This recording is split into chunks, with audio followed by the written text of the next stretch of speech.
കൃത്യം പറഞ്ഞാൽ 1991 സെപ്റ്റംബർ 7-ാം തീയതി തങ്കച്ചൻ ചേട്ടനും കുഞ്ഞുഞ്ഞമ്മ ചേച്ചിക്ക് ഒരു കുഞ്ഞുമാവ പിറന്നു. ആരാണ് ഈ രേണു എന്ന ഭയങ്കരം തന്നെ. പപ്പ പണിക്ക് പോകുമ്പോഴത്തേന് ഞാനും എന്റെ ചേച്ചി പറയും, papa tata bye bye okay see you സിഗ്ന. കിട്ടും ഇവനല്ലേ പോകുന്നത്, മിനിമം 3 എണ്ണത്തിനെങ്കിലും കിട്ടും. ഇപ്പൊ +2 ഞാൻ ഹ്യൂമാനിറ്റീസ് ആയിരുന്നു എടുത്തത്. അതുകൊണ്ട് തന്നെ GNM ജനറൽ നഴ്സിംഗ് പഠിക്കണമെന്ന് ആഗ്രഹം, പഠിക്കണമെന്നുള്ള ആഗ്രഹം കൊണ്ട് ഒരു 1.5 വർഷം കഴിഞ്ഞപ്പം ഞാൻ മടുത്തു. കാരണം ഡ്യൂട്ടി തുടങ്ങിയപ്പോ തന്നെ ബ്ലഡ് കാണണം, പിന്നെ എനിക്ക് ഈ സ്റ്റിച്ചൊക്കെ കാണുന്ന ഭയങ്കര എന്തോ ഒരു പേടിയോ എന്തോ ഒരു വല്ല. മണിപ്പാൽ മെഡിക്കൽ കോളേജിൽ നിന്നും മൈസൂർ മെഡിക്കൽ കോളേജിൽ നിന്നും എന്നെ പിടിച്ച് പുറത്താക്കിയത് എന്റെ കുഴപ്പം കൊണ്ടല്ല. എന്റെ പ്രിൻസിപ്പൾസുമായി അവിടുത്തെ പ്രിൻസിപ്പാൾസിന് ഒത്തുപോകാൻ പറ്റുന്നില്ല എന്നുള്ളതാണ് അവരുടെ പ്രോബ്ലം. ഏട്ടാ, അവര് പറയുന്ന സമയത്ത് നമ്മൾ ക്ലാസ്സിൽ ചെല്ലണം, പഠിക്കണം, പരീക്ഷ എഴുതണം എന്നൊക്കെ പറഞ്ഞാല് കാശ് നമ്മളാ കൊടുക്കണേന്ന് ഓർക്കണേ. എന്താണത്, വെള്ളരിക്കാ പട്ടണോ? നിങ്ങളുടെ വീട്ടിൽ ഒരു ബാഗുമായിട്ട് ആൾക്കാർ വരില്ലേ, പിള്ളേർ സെറ്റ്.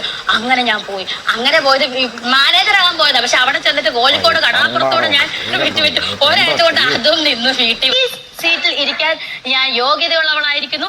അതുപോലെ എനിക്ക് എന്റെ പപ്പാനെ ഭയങ്കര ഇഷ്ടമാണ്. പപ്പ ഇപ്പോഴും ഞങ്ങൾക്ക് വേണ്ടി കഷ്ടപ്പെടുന്നു.